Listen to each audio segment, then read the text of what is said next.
You know, one thing you have to admire about Prince Harry, whether you like him or not, and there are many people now that truly do not like the former royal known as Prince Harry, the Duke of Sussex, is his own tenacity, his own self-belief. You see, what's happened over in Japan is this has reaffirmed to him that he's in fact very, very popular. You know, the stories that we read over here, particularly in the United States and the United Kingdom, is that, well, his brand is toxic. People don't like him, they don't want him anymore. Over in Japan, he's been given very much a royal welcome. And you have to admire the fact that he's overcome the sound of those clicking cameras and those pictures and paparazzi push him right in his face to get exactly the picture that's required. I mean, after all, he left the British monarchy to escape such attention, did he not?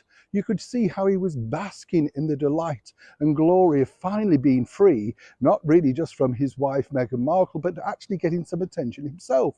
You see, with Meghan, he's always two paces behind, carrying a bag, opening doors. We also saw as well, even behind Meghan's mother. So you can understand why for this particular moment, he's basking in such delight. But this is where it gets really interesting, as I always find with these particular revealing interviews. There's two things that you need to really know about this trip to Japan. All the main media, the people that have been offered the opportunity to ask a question or indeed dare to get close to the former royal, have been thoroughly instructed. Any questions about the NYC car chase are banned. You will be kicked out, removed, forcibly removed if need be, because that isn't a topic. Apparently, they've been told this, and as ever we have to say allegedly. You see, the bottom line is they're not allowed to ask because it's an ongoing investigation. No, it's an ongoing conclusion. You know, this is how stupid Harry is. Everybody never believed you. Even the mayor of New York didn't believe you. People were openly laughing on mainstream TV. And even the New York police, the NYPD, have basically requested time and time again to see said footage from the former royal known as Prince Harry from his mobile phone.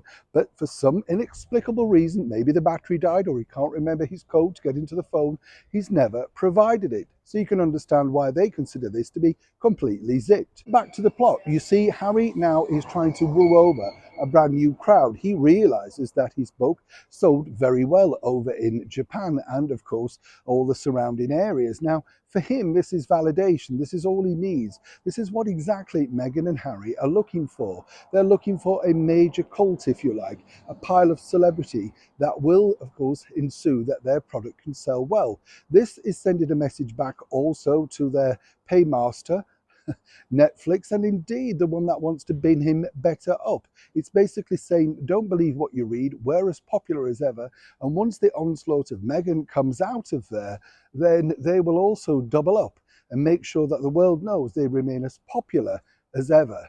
But one thing's for sure, if you are part of that Japanese media set, or indeed the Southeast Asian tour, you know, whatever you're doing, do not dare to ask about the NYC.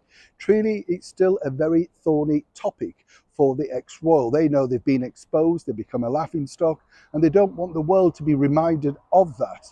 The downside to it, of course, is the poor people of New York City were made to look fools, basically, on the back of this stunt that backfired. Either way, testing times once again for Harry, while he ventures out into the world, alone, free from, of course, those baby strings that Meghan has put on him for the last 5 years. It's a developing story, and as ever, when I know more, you'll know more. Neil Sean in the very heart of London.